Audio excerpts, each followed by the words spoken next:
নমস্কাৰ বন্ধু বান্ধৱীসকল, আমি আপোনালোকৰ বাবে আগৰ ভিডিঅ'টিত এটি প্ৰশ্ন ৰাখিছিলোঁ।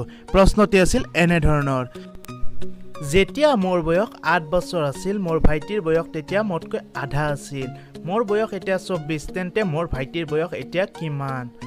শুদ্ধ উত্তৰটি হৈছে 20 বছৰ। আমাক বহুতো বন্ধু বান্ধৱীয়ে শুদ্ধ উত্তৰটি দিছে। তেওঁলোক ক্ৰমে Anusmita Deka, Nalbari, Assam music, Nilotpal Deka, Malika Khanam, Rahul studio', Brajen Barman, only video' for Ramzan. আপোনালোকক বহুত বহুত শুভকামনা জ্ঞাপন কৰিছোঁ। লগতে ইয়াৰে প্ৰথমটো শুদ্ধ উত্তৰ দিছিল অনুস্মিতা ডেকাই। গতিকে অনুস্মিতা ডেকাক আমি 10 টকা এটি ৰিচাৰ্জ হিচাপে উপহাৰ দিম। আৰু অনুস্মিতা ডেকাক আমাৰ এটি অনুৰোধ, আপোনাৰ যিটো নাম্বাৰত আমি ৰিচাৰ্জ কৰি দিব লাগে সেইটো নাম্বাৰ আমাক হোৱাটছআপ যোগে প্ৰেৰণ কৰিব। আমাৰ হোৱাটছআপ নম্বৰটি ডিছক্ৰিপশ্যনত দিয়া আছে। তেনেহ'লে অধিক সময় অপব্যয় নকৰি আজিৰ প্ৰহেলিকাটোলৈ আগবাঢ়ো। আজিৰ প্ৰহেলিকাটো আপোনালোকৰ কেনেকুৱা লাগে কমেণ্ট কৰি নিশ্চয় জনাব।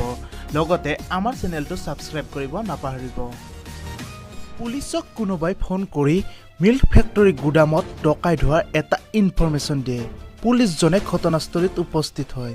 পুলিচজনে দেখে যে ফেক্টৰীটোৰ চিকিউৰিটি গাৰ্ডক ৰছীৰে বান্ধি থৈছে।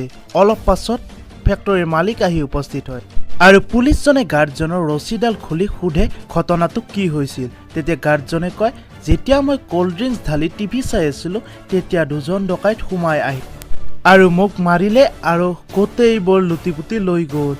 তেতিয়া পুলিচজনে সোধে এই ঘটনাটো কেতিয়া ঘটিছিল।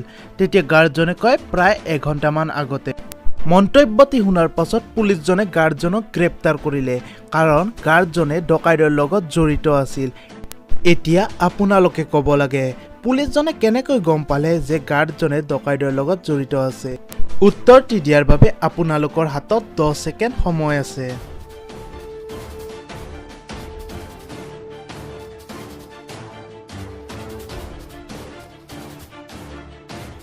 আপোনালোকে সমাধানটি কৰিব পাৰিলে নাই কমেণ্টত জনাব।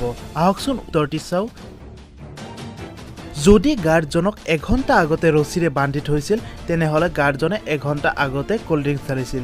কিন্তু আচৰিত কথাটো হ'ল গিলাচত থকা বৰফৰ টুকুৰাটো গলা নাছিল, মানে গাৰ্ডজনে মিছা কৈছিল।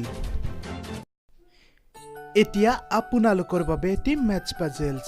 এই পাজলটোৰ যিয়ে শুদ্ধ উত্তৰ দিব পাৰে তেওঁলোকৰ নাম আমি অহা ভিডিঅ'টিত উল্লেখ কৰিম। তেনেহ'লে আজিলৈ লৈছোঁ বিদায়, অহা ভিডিঅ'টিত লগ পোৱাৰ আশাৰে।